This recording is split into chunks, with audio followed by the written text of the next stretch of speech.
عزیز طلباء و طالبات، آئیے آج کا ہمارا سرگرمیوں والا سبق ہے۔ سبق نمبر 4 اوور کوٹ۔ اوور کوٹ کے سوالات کے جوابات سماعت فرمائیں۔ یہ پہلی سرگرمی ہے ہمارے سامنے کہ خوش پوش نوجوان کی تراش خراش کے متعلق شبکی خاکہ مکمل کیجیے۔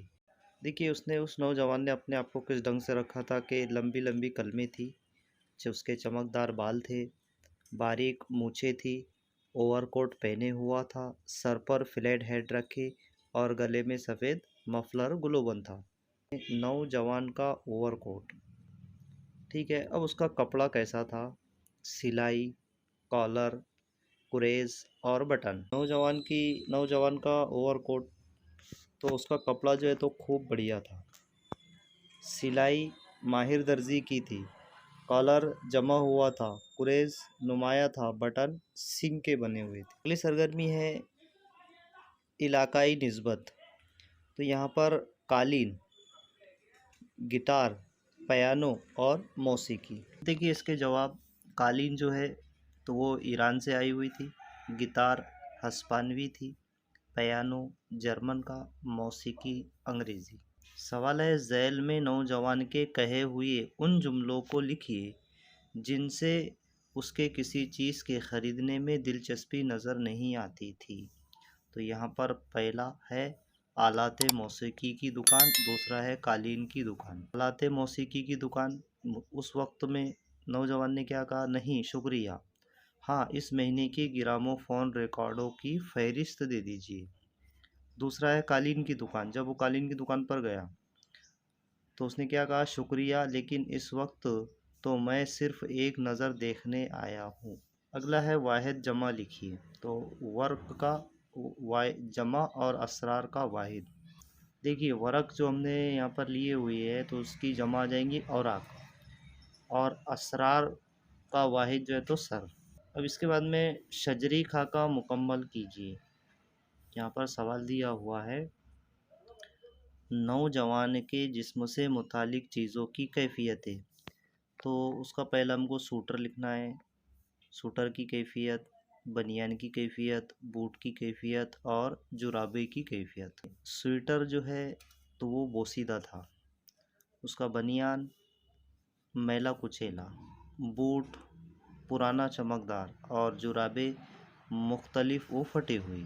میں سوال ہے شبکی خاکہ مکمل کیجیے۔ سوال ہے یہاں پر اوور کوٹ کی جیبوں سے برآمد ہونے والی اشیاء۔ تو یہاں پر 4 سامان کا نام لکھنا ہے۔ کون سی چیزیں برآمد ہوئی؟ پہلے کنگھی، رومال، سگریٹ، ڈائری۔ اقتباس سے انگریزی زبان کے 4 الفاظ یہاں پر ہم کو تحریر کرنا ہے، 4 الفاظ اس میں لکھنا ہے۔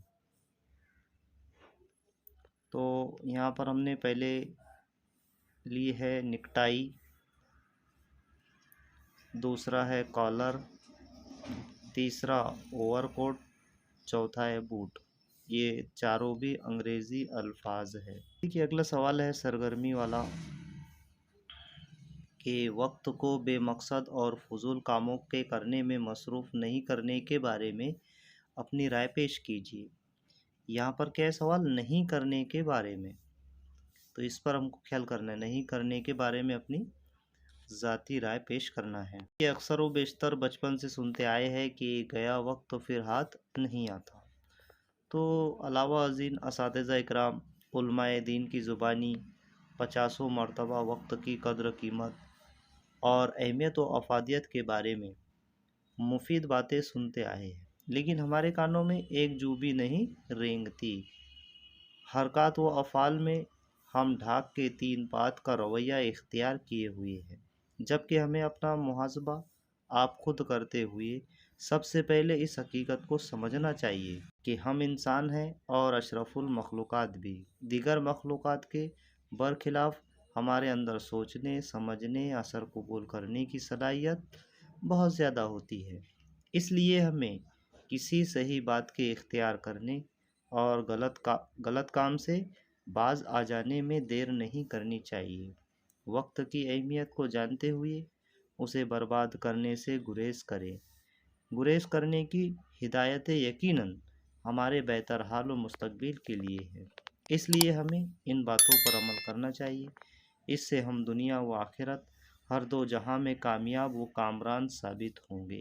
ذاتی رائے کے لیے دوسرا سوال ہے ہمارے پاس میں، اوور کوٹ فیشن اور ظاہر پرستی کی علامت بن کر ابھرا ہے، تو اس بارے میں اپنی رائے پیش کیجیے کہ افسانہ اوور کوٹ کا مرکزی کردار۔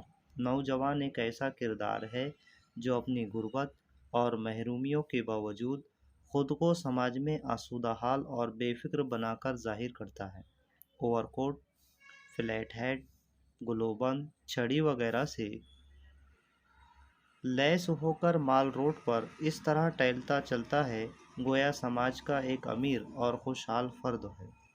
اس کی وضاحت، حرکات اور سرگرمی رئیسوں اور آسودہ حال لوگوں جیسی لگتی ہے۔ حادثہ اور موت کے بعد اوور کوٹ اتارنے پر اس کی ظاہر پرست کی حقیقت سامنے آئی۔